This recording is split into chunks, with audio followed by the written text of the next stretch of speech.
consultant anesthesiologist cum pain medicine, and I am expertise in BP, thyroid, sugar, and various other treatment modalities. And నేను MBBS complete చేసి ఇప్పటికి దాదాపు 15 ఏళ్ళు అవుతుంది. దాని తర్వాత సూపర్ స్పెషలైజేషన్ చేసిన DNB అనస్థీషియాలో క్రిటికల్ కేర్లో కూడా చేసిన fellowship in critical care medicine కూడా చేయడం జరిగింది. దాని తర్వాత పలు కార్పొరేట్ హాస్పిటల్లో చేసిన దానికి ఎక్స్పీరియన్స్ వచ్చిన తర్వాత సొంతంగా నేను ఒకరి కింద చేస్తే మనం 10 మందికి సాయం చేయలేమనే ఉద్దేశంతో మనం సొంతంగా మా ముగ్గురి కృషి ఫలితంగా తనేమో నా friend doctor Mani Reddy, general physician and senior diabetologist. Is having almost 15 to 20 years of experience in general medicine department, and she is my sister, Dr. Adagalla Prajwala. She is expertise in gynecologist, any gynecological issues and obstetric issues, and she is having almost 15 years of experience in this field. And one more thing is ఇక్కడ అందరికీ మా ముగ్గురులో ఒకటే ఒక main concentration ఏంటి అంటే వచ్చిన పేషెంట్కి తగు న్యాయం చేయాలి. వైద్యపరంగా పేషెంట్ మన దగ్గరికి వచ్చినప్పుడు చాలా ఆర్థిక ప్రలోభాలకు లోపడి వస్తాడు. వచ్చినప్పుడు పేషెంట్ని మనం డైరెక్ట్ పైసల మీద ఇబ్బంది పెట్టకుండా పేషెంట్ మంచిగా అయిన తర్వాతనే వాళ్ళ దగ్గర నుంచి పైసలు వాళ్ళ వీలైనంతలా వడ్డీకి చేసి వాళ్ళ దగ్గర నుంచి మనం పైసలు తీసుకోవడం జరుగుతుంది. యాక్చువల్గా అది వాళ్ళ ఇష్టం మేరకు మాత్రమే. ఇంకోటి, మన దగ్గరికి పేషెంట్స్ వచ్చినప్పుడు కొంతమంది జనరల్గా ఓపీ చెకప్ కోసం వస్తుంటారు చూపించుకోవడానికి. బీపీ, షుగర్, థైరాయిడ్ పేషెంట్స్ ఉన్న వాళ్ళందరూ రెగ్యులర్గా ఎవరైతే చిన్న జాబ్ చేస్తారో, ఇండ్లలో పనిచేస్తారో, లేకపోతే GHMC ఆఫీస్లో పనిచేస్తారో, ఎవరైతే వాళ్ళ యొక్క నెలసరి ఆదాయం 10,000 కన్నా 5,000 కన్నా తక్కువ ఉంటుందో అటువంటి లో మధ్యతరగతి కుటుంబీకులకు మేము ఓపీ సేవలు ఉచితంగా అందజేస్తున్నామని చెప్పడానికి చాలా సంతోషిస్తున్నాను నేను ఇప్పుడు.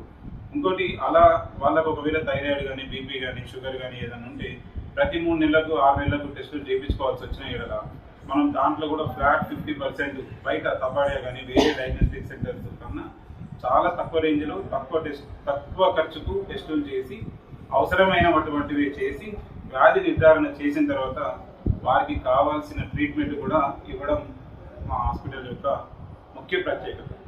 దీంట్లో ఇంకోటి, నేను అనస్థీషియా ఫీల్డ్ కాబట్టి ఏదైనా ఎమర్జెన్సీ పాయిజన్స్ కానీ, స్నేక్ బైట్స్ కానివ్వండి, లేకపోతే పక్షవాతానికి సంబంధించినవి కానివ్వండి, ఎవరైనా ఉరి వేసుకుంటే మనిషి చనిపోవడం కానీ, ఇట్లాంటి కేసెస్ చాలా క్రిటికల్ కేసెస్. పాలిట్రామా అంటే ఏదైనా యాక్సిడెంట్లో తలకు బలమైన దెబ్బలు తాగడము, కాలు చేతులు ఎరగడము, అపెండిక్స్ ఆపరేషన్లు, గాల్ బ్లాడర్ స్టోన్స్, ఇట్లాంటివి ఏమన్నా అధునాతన వైద్యం కావాలి కార్పొరేట్ తరహాలో ఒక మధ్యతరగతి కుటుంబీకుడికి కావాలి అని అనుకుంటే ఇటువంటి వారికి మనం ఏం చేయగలుగుతామని మేము ఆలోచించుకున్నప్పుడు మా ముగ్గురి అభిప్రాయం ఏకగ్రీవం అయింది. కాబట్టి ఈ యొక్క వైద్య సేవను ఇప్పటికీ మా హాస్పిటల్లో ఎటువంటి మార్కెటింగ్ అనే వ్యవస్థ లేకుండా ప్రజలకే, పేషెంట్లకే డైరెక్ట్గా డిస్కౌంట్ ఇస్తూ పేషెంట్లను చాలా ఆరోగ్యవంతులుగా చేయడానికి మేము ఈరోజు ఈ కంకణం కడుతున్నాం.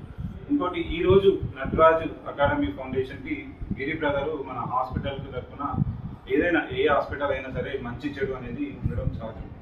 సో మంచి అయినప్పుడల్లా ఎవరు ఏమీ అవసరం ఉండకపోవచ్చు, కానీ ఏదైనా చెడు అయితే మనకు సపోర్ట్ చేసే వాళ్ళు ఒక 10 మంది ఉండాలి. కాబట్టి చెడు అయినా మంచి అయినా మంచిలో పాలు పంచుకునే వ్యక్తి మా గిరి బ్రదరు. అట్నే మా CEO హాస్పిటల్, మా CEO ఆఫ్ మిరాకిల్ హాస్పిటల్ మా బ్రదర్.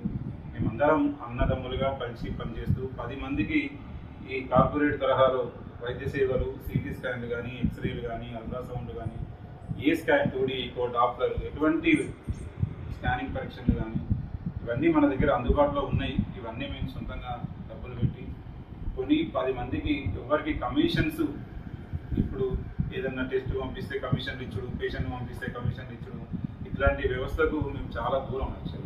అందుకే సక్సెస్ఫుల్గా ఈరోజు ఉప్పల్లో మేము పెట్టిన ఎటువంటి మాకు ఎక్స్పీరియన్స్ లేనిచో కూడా మేము సక్సెస్ఫుల్గా ఈరోజు ఒక 72 మంది కుటుంబాలకు మేము అండదండగా నిలబడుతూ వారికి నెలసరి జీతాలు ఇస్తూ మేము మాకు వచ్చినా రాకపోయినా మాకు వచ్చే పేషెంట్లకు న్యాయం చేస్తూ ఎటువంటి పైసలకు ఆశపడకుండా ఎక్కువ బిల్స్ వేయకుండా వాళ్ళకి తోచినంతలో వాళ్ళు కట్టి వాళ్ళని సంతోషంగా ఇంటికి పంపించి చేస్తూ ఇట్లా దాదాపు ఒక సంవత్సరం అయింది మా హాస్పిటల్. ఈ ఇటువంటి విషయాలలో నాకు చేదోడు వాదోడుగా మా పార్ట్నర్స్ మణిరెడ్డి కానీ ప్రజల కానీ చాలా ఒక సొంత బ్రదర్స్. మేము ఒక్క తల్లి కడుపులో పుట్టినామంటే కూడా అతిశయోక్తి లేదు, అంత మంచిగా కలిసిమెలిసి ఉంటున్నాం ఇప్పటికైతే. ఇంకోటి మేడం స్పెషలైజేషన్లో కూడా ఇప్పుడు నార్మల్ డెలివరీకి 10,000, సిజేరియన్ సెక్షన్కి 25,000 మాత్రమే తీసుకుంటూ సార్ మీ హాస్పిటల్ ఆరోగ్యశ్రీ వచ్చినాము. ఇక రాలేదు, అది వచ్చే క్రమంలో ఉంది. దానికి మన గవర్నమెంట్ తరఫు నుంచి 3 నుంచి 6 నెలలు పట్టే సమయం ఉంది. దానికి తగ్గట్టు అన్ని రకాలుగా మేము కృషి చేస్తున్నాం సార్ ఆరోగ్యశ్రీ. ఇంకా కూడా వాళ్ళకు ఓపీ ఫీజు మేము ఏం తీసుకోవట్లేదు కాబట్టి వాళ్ళు ఏమైనా ఆరోగ్యశ్రీలో వచ్చే అవకాశం ఉండి ఇప్పుడు యూరాలజీలో కేసెస్, కిడ్నీలో స్టోన్స్ కానీ పెద్ద బొక్కలు విరిగితే ఆరోగ్యశ్రీ వస్తే మేము పక్షిలో మన మీడియా ప్రతినిధి బిగ్ టీవీ వాళ్ళు మనకు చాలా సపోర్ట్ చేస్తుంటారు. మేము కానీ మిరాకిల్ హాస్పిటల్ కానీ జనరల్గా మాకు ఎవ్రీ వీక్ కానీ వాళ్ళు మెగా క్యాంప్స్ కండక్ట్ చేసుకుంటారు. దాంట్లో ఉప్పల్లో మాది మాత్రం బిగ్ టీవీ కానీ ఏదైనా మీడియా ప్రతినిధులు ఎవరైనా ఫలానా దగ్గర క్యాంపులు పెట్టండి, ఫలానా మందికి ఉపయోగపడుతుంది అని అంటే కంపల్సరీ వారి ఆధ్వర్యంలో కానీ లేకపోతే మాకు తోచిన విధంగా ఎక్కడైతే పేద ప్రజలు ఉంటారని అనిపిస్తే ఆ ఏరియాలో క్యాంపులు పెట్టి ఉచితంగా మెడిసిన్స్ ఇస్తూ అవసరమైతే వాళ్ళకి ఏమన్నా అప్పుడు పరీక్షించినప్పుడు ఏమన్నా ల్యాబ్ టెస్ట్లో అవసరం నిర్ధారణ చేసి వాళ్ళకు అవసరమైన చికిత్స చేయడం కూడా జరుగుతుంది. కళారూపాలను భారతదేశానికి చాటి చెప్పినటువంటి గొప్ప చరిత్ర ఎవరుకుందంటే తెలంగాణ గడ్డకు, తెలంగాణ ప్రాంతానికి. తెలంగాణ ఉద్యమంలో ఎక్కడ చూసినా, ఏ ఊర్లో చూసినా, ఏ గ్రామంలో చూసినా, ఏ ధర్నా, ఏ చౌక్లో చూసినా, ఏ నిరసన కార్యక్రమంలో చూసినా మన కళారూపాలని చాలా బలంగా వినిపించినాం. మనం ప్రతి వేదిక మీద కనబడేలా చేసినటువంటి గొప్ప చరిత్ర ఉన్నటువంటి గొప్ప సాంప్రదాయబద్ధమైనటువంటి కళారూపాలు ఎక్కడ ఉన్నాయంటే తెలంగాణ ప్రాంతంలో. సమైక్య రాష్ట్రంలో ఇవన్నీ కూడా కనుమరుగైపోయినాయి.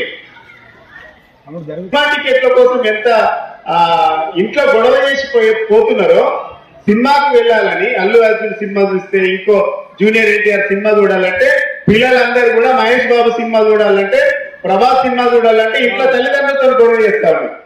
కానీ ఒకప్పుడు మేము చిన్నగా ఉన్నప్పుడు ఈ సినిమాల కంటే ముఖ్యంగా యక్షగానాలు,